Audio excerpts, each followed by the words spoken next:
21장 10절을 한번 읽읍시다.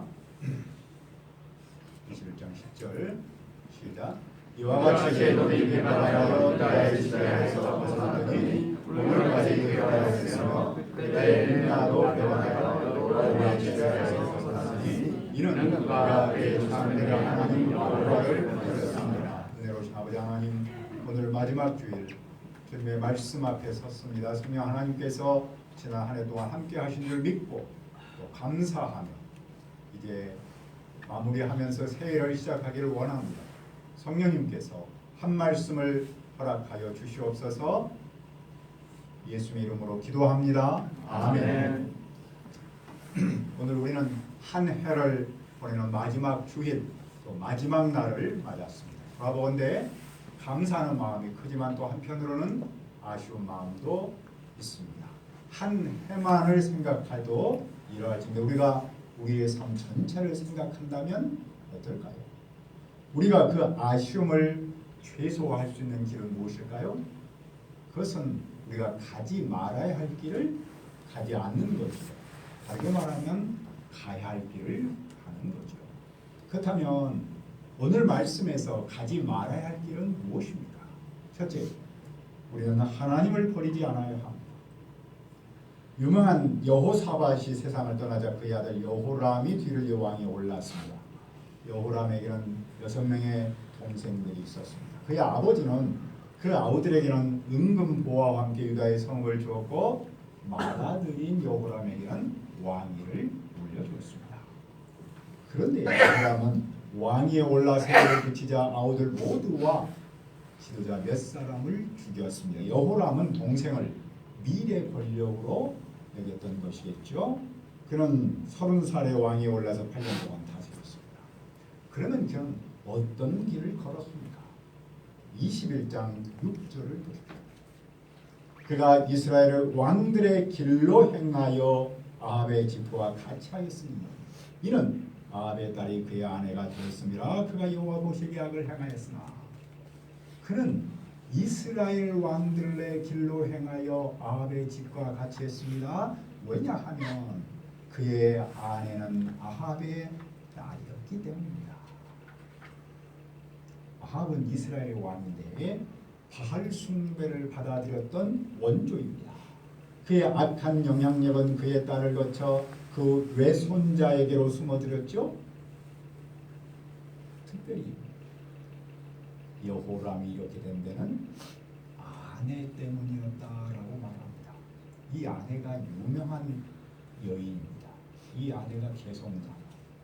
그래서 결국 문제는 여호람이 여호와 보시기에 악을 행하게 되었는데 그 출발점을 장인아합 그리고 그의 아내 아달라인데 아달라 때문에 됐다고 말합니다.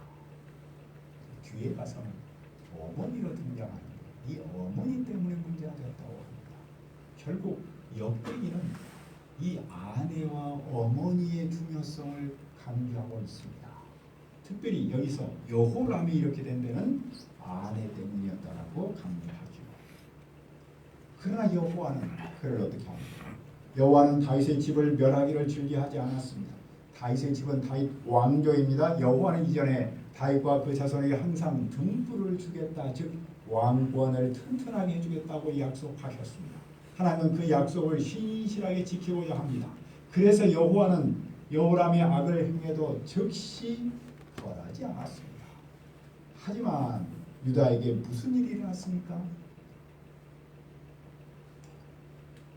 여호람 때 에돔이 배반하여 유다의 지배에서 벗어나 자기 왕을 세웁니다. 여호람이 여호와를 떠나니 에돔이 유다를 떠납니다. 여호람은 군대를 이끌고 출정했지만 에돔 군대에 포위되었습니다. 밤에 여호람은 에돔 군대의 포위망을 뚫고 겨우 탈출했습니다. 이리하여 에돔은 유다의 지배를 벗어나 오늘에 이르렀습니다. 그런데 그때 림나라는 작은 나라도 유다를 배반했습니다. 왜 이런 일이 일어났습니까? 10절은 이렇게 말씀하고 있죠. 이와 같이 에돔이 배반하여 유다의 지배에서 벗어났더니 오늘까지 그러하였으며 그때 림나도 배반하여 여호람의 지배에서 벗어났으니 이는 그가 그의 조상들의 하나님 여호와를 버렸습니다. 성경은 현재 유다의 국제 정세를 말할 때 그것을 신앙의 문제로 그 원인을 찾고 있습니다.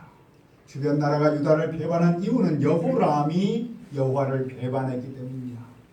반대로 말하면 유다가 강대국이 된 데는 다윗과 솔로몬이 여호와 하나님을 의지하고 그 말씀대로 살았기 때문입니다. 그들의 말씀대로 사니 하나님께서 그런 그들을 축복하셔서 그 나라를 강대국으로 만들었습니다. 하지만 그들이 하나님을 버리니 하나님도 그들을 버립니다. 하나님이 그들을 버리니 세상도 그들을 버립니다. 여호람은 또 누구의 길을 행합니까? 그는 유다 여러 산당을 세웠습니다. 예루살렘 주민을 음행하도록 했습니다. 그래서 음행은 신앙적 음행, 즉 신앙적으로 혼합주의에 빠지는 것을 말합니다. 다시 말해서 여호와를 섬기면서 다른 신을 섬기는 것을 말합니다. 여호람 왕이 믿음의 순결성을 지키지 못하니까 그 백성도 믿음의 순결성을 지키지 못하고 혼합주의에 빠진 것이죠. 어쩌면 왕은 그 백성을 혼합주의에 빠지도록, 즉 믿음의 순결성을 갖지 못하도록 쫓았다는 겁니다. 그때 하나님은 누구를 보내서 무엇을 말씀합니까? 12절을 보십시오. 선지자 엘리야가 여호람에게 그를 보내어 이르되 왕의 조상 다윗의 하나님 여호와께서 이같이 말씀하시기를 네가 네 아비 여호사밧의 길과 유다 왕 아사의 길로 행하지 아니하고. 엘리야는 지금 편지를 써서 요람 왕에게 메시지를 전하는데 다윗의 하나님이라고 표현하고 있습니다. 메시지가 권위가 있으려면 그 메시지를 전하는 메신저가 권위가 있어야 하겠죠. 따라서 엘리야가 전하는 메시지는 자기 말이 아니라 다윗의 하나님 여호와의 메시지라는 사실을 강조합니다. 그것은 여호람이 반드시 들어야 한다는 뜻이죠. 그 메시지의 내용이 12절부터 15절까지입니다. 첫 번째 내용이 무엇입니까? 첫째로 여호람은 조상의 길로 행하지 않았다는 겁니다. 조상의 길은 조상들이 걸었던 길인데 여호와의 말씀대로 살았던 길입니다. 여호람은 아버지 여호사밧이 갔던 그 길로 행하지 않았습니다. 그 대신에 이스라엘 왕들이 행했던 길로 갔습니다. 이스라엘 왕들이 행했던 길이라는 것은 여호와를 버리고 우상을 숭배한 것이겠죠. 좀 더 정확히 말하면 여호와도 섬기고 우상도 섬긴 혼합주의를 말합니다. 전문적인 용어로 양다리 걸치기라고 하죠. 둘째로 여호람은 유대 백성과 예루살렘 시민을 유혹하여 음행하도록 했습니다. 그 음행은 아합 왕조가 음행하는 그것과 같았습니다. 여호람은 자기만 우상 숭배의 길을 걷지 않고 백성도 우상 숭배의 길로 걷도록 유혹했다는 겁니다. 셋째로 그는 착한 동생들을 죽였습니다. 그는 조상의 길로 행하지 않으니 그 착한 동생들이 전부 정적으로 그랬던 것이죠. 여호와께서 그를 어떻게 하겠다고 하십니까? 여호와께서 그 백성과 그 아들, 딸과 그 아내와 그 모든 재물을 큰 재앙으로 치고자 합니다. 또 그는 창자의 중병이 들고 그 병이 심해서 창자가 빠져나올 겁니다. 여기까지가 엘리야가 여호람에게 전한 다윗의 하나님 여호와의 메시지입니다. 이것은 일종의 경고이죠. 여호와께서 경고에 이어서 무엇을 합니까? 여호와께서 블레셋 사람과 구스에서 가까운 아라비아 사람의 마음을 격동하여 여호람을 치게 하십니다. 그들의 유다를 침략하여 하나님의 말씀처럼 왕궁의 재물을 약탈한 왕자들과 아내들을 마구 잡아갔습니다. 그들은 여호람의 막내 아들 아하시아 외에는 아무도 남겨있지 않았습니다. 이런 일이 있고 난 뒤에 여호람은 여호와께 벌을 받아 창자에 고칠 수 없는 병이 들었습니다. 그는 이 고질병으로 2년 동안 앓다가 결국은 창자가 튀어나와서 하나님의 말씀대로 그는 비참한 삶을 마감합니다. 백성들은 어떻게 되어 있습니까? 백성은 왕이 죽으면 의리의 향을 피웠으나 여호람에게는 피우지 않았습니다. 여호람은 자기의 죽음을 슬퍼하는 사람 하나도 없이 쓸쓸하고 비극적인 최후를 맞았습니다. 사람들이 그를 다윗성에 묻기는 했지만 왕실 묘지에 장사하지 않았습니다. 그는 다윗의 하나님 여호와는 물론이고 백성한테도 버림받은 지극히 비극적 왕이었습니다. 여호람이 이런 비극적 삶을 산 결정적 이유는 무엇입니까? 그가 그의 조상들의 하나님 여호와를 버렸기 때문입니다. 그가 왕에 올랐을 때 그에게는 두 개의 길이 있었습니다. 조상들처럼 하나님의 말씀대로 사는 길이 있었고 또 아합처럼 우상 숭배하며 사는 길이 있었던 것이죠. 조상들이 걸었던 길과 아합이 걸었던 그 길 앞에서 그는 선택의 기로에 섰습니다. 그런데 그는 선택의 갈림길에서 여호와 하나님을 버리고 우상을 숭배했습니다. 조상들이 갔던 그 믿음의 길을 가지 않고 아합이 걸어간 혼합주의의 길을 걸었던 것이죠. 선택은 자유지만 그 결과는 완전히 다릅니다. 물론 여호람이 하나님을 버리고 우상을 선택한 데는 나름의 이유가 있을 겁니다. 그가 아합의 길을 가고 아합과 결혼을 하고 그 앞에 한 데는 분명한 이유가 있었겠죠. 그는 조상들이 걸었던 길보다 아합과 함께 할 때 실제적 도움을 받을 수 있다고 여기기 때문입니다. 이스라엘과 동맹관계를 맺으면 정략적 결혼을 맺으면 당시 국제관계 속에서 훨씬 더 안정된 나라를 유지할 수 있었을 겁니다. 겉으로 볼 때. 그는 하나님의 백성이라는 명분보다도 이스라엘 왕과 동맹을 맺어 실리를 챙기려고 했을 겁니다. 하지만 바로 그 지점에 함정이 있었습니다. 하나님은 명분을 중요하게 여긴다고 할지라도 실리를 무시하지 않습니다. 하나님은 우리에게 하나님의 백성으로서 정체성을 지키며 살도록 하시지만 그렇다고 해서 우리의 삶의 문제를 모른 척하지 않습니다. 하나님은 우리에게 명분도 주시고 실리도 주십니다. 그것이 다윗을 통해서 보여주시는 메시지죠. 다윗은 어떤 어려운 상황에 처할지라도 하나님을 붙드는 데 몸부림을 쳤습니다. 그는 실수를 할지라도 허물을 죄를 지을지라도 다시 하나님을 붙들고 하나님의 함께 하심을 믿었습니다. 그는 하나님이 주신 길을 버리지 않았습니다. 하나님도 그런 그를 버리지 않았습니다. 하나님은 언제나 그와 함께 하셔서 전쟁에서 이기게 하셨습니다. 그가 비록 실수와 허물투성이 속에서 하나님께 다시 나오면 안아주고 다시 그를 세우셨습니다. 하나님은 그 자신은 물론이고 나라도 강하게 하셨습니다. 내가 살겠다고 하나님을 버리면 나도 죽고 나라도 죽는 거죠. 하지만 하나님을 버리지 않으면 나도 살고 나라도 삽니다.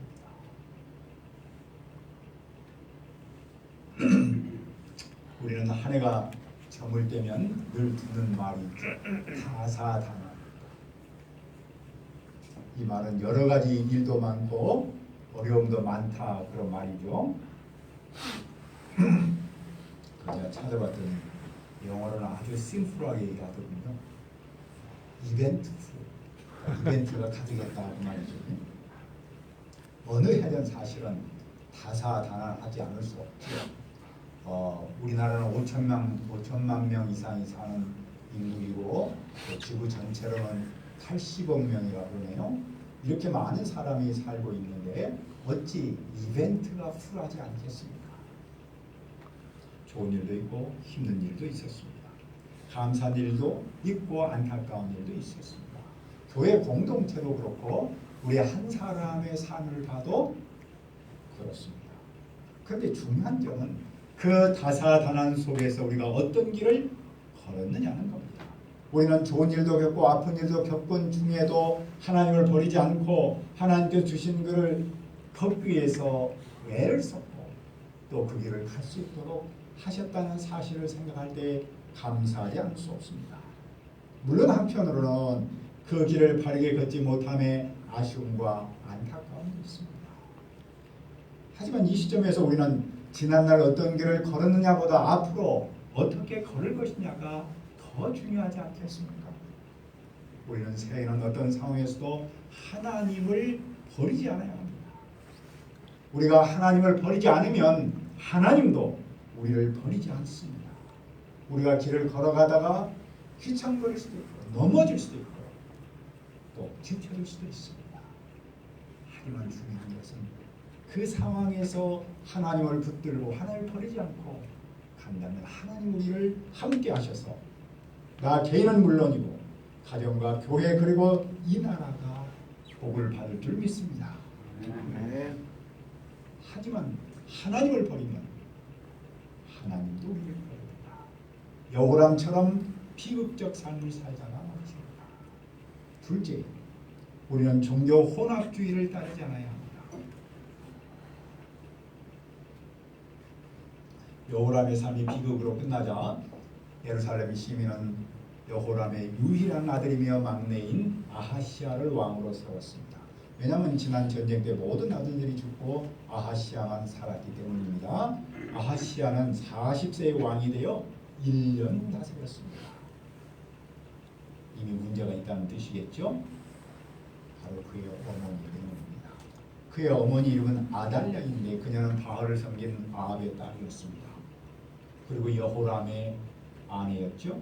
그녀는 아들 아하시야가 즉위하자 왕 다음가는 권세를 잡았습니다. 그녀는 다윗 왕족에 속하는 모든 남자를 죽여서 자기 권력을 튼튼하게 했습니다.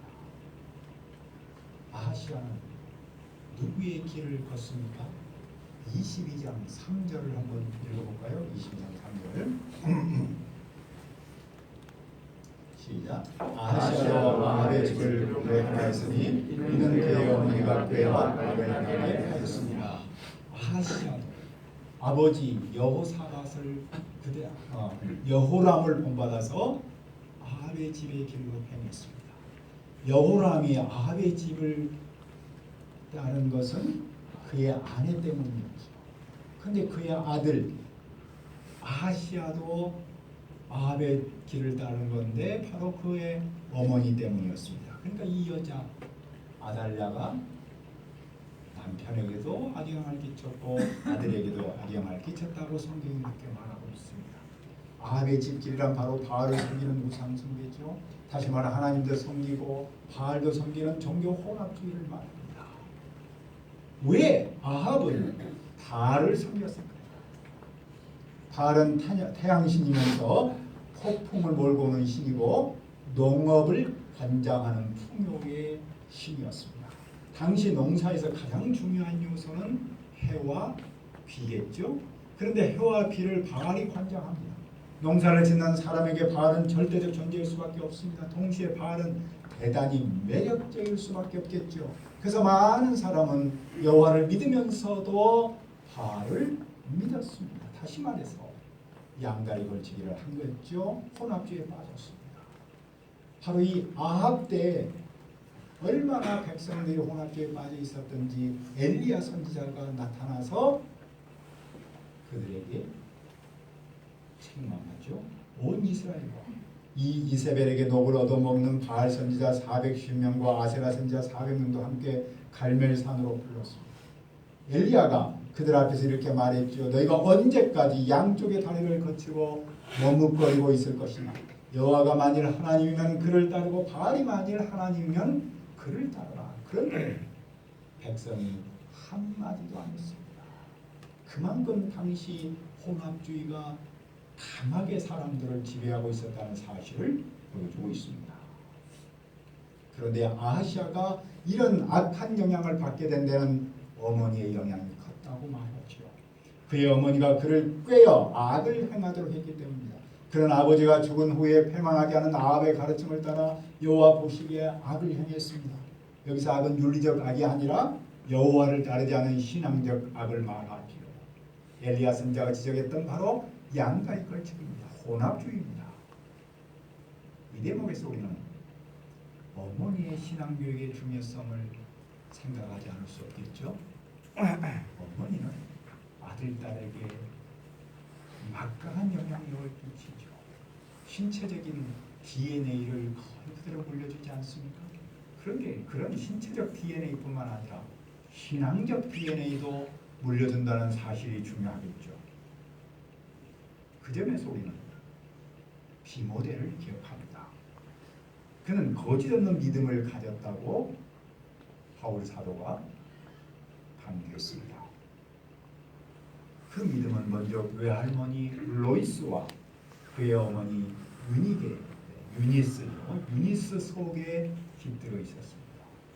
그러니까 그 외할머니의 믿음이 어머니를 거쳐서 디모데 속으로 흘러들었던 것이죠. 그는 어머니의 아름다운 신앙으로 어려서부터 성경을 알았습니다. 그런데 아하시아의 어머니는 디모데의 어머니와는 전혀 다른 종교 혼합주의 DNA를 아들에게 물려주었던 겁니다. 슬픈 비밀이죠. 이런 어머니 밑에서 자란 아하시아는 무슨 일을 겪습니까? 그는 아합의 아들 요람과 함께 길랄 라못으로 가서 아람 왕 아사엘과 싸웁니다. 그런데 그 싸움에서 요람이 아람 군대한테 부상을 당합니다. 요람은 부상을 치료하러 이스라엘로 돌아갔어요.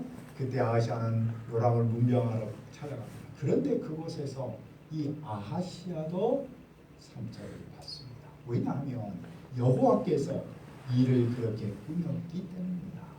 아하시아는 예후라는 사람을 만나는데 이 북쪽 장군입니다. 근데 예후는 하나님께서 아합 왕가를 망하게 하려고 세운 사람입니다. 예후는 아합 왕가를 징벌하면서 유대 장군과 아하시아를 섬기는 조카들까지 다 또 돌입합니다. 아하시아는 사마리아로 도망가서 숨었지만 예후의 부하들이 붙잡아 끌고 왔습니다. 예후가 그를 죽이니 사람들이 그래도 한 마음으로 여호와를 찾던 여호사밧의 아들인데 라면서 묻어들었습니다. 이 여호사밧은 혈통적으로 이제 할아버지잖아요. 그래서 그 할아버지의 믿음을 봐서 손주인 이 친구를 묻어는 주었다는 겁니다. 아하시아가 죽자 그 가문에는 왕국을 지킬 만한 능력 있는 사람이 아무도 없었습니다. 아하시아의 죽음은 유다 왕이 계승해 위기를 가져왔습니다. 근데 그때 누가 나타났습니까? 바로 여호람의 아내이며 아하시아의 어머니 아달랴가 일어납니다. 그녀는 유다 왕위에 오른 유일한 여왕에 속합니다. 그녀는 다윗 왕족의 시를 전면합니다. 왜냐하면 그녀는 나라를 자기가 계속해서 다스리고 싶었기 때문입니다. 그런데 여호람의 딸이며 여호야다 제사장의 아내이며 아하시아의 누이 여호세바가 아하시아의 아들 요아스를 몰래 숨겨서 아달랴에서 화를 면하게 했습니다. 역사가 좀 복잡하죠. 시누이와 올케 사이에서 이 딸이 한 사람을 몰래 숨겨서 키웁니다. 이 사람에 대한 얘기는 다음에 나오겠죠. 요아스는 6해 동안을 하나님의 성전에 숨어서 지내는데 그동안 아달랴가 나라를 다스렸습니다. 이 성전에서 숨어서 지낸 이 요아스는 아주 훌륭한 왕으로 자라겠죠. 왜냐하면 성전에 있습니다. 자, 왜 아하시아는 이런 비극적 삶을 살았습니까? 그는 종교 혼합주의에 빠졌기 때문이라고 성경은 말합니다.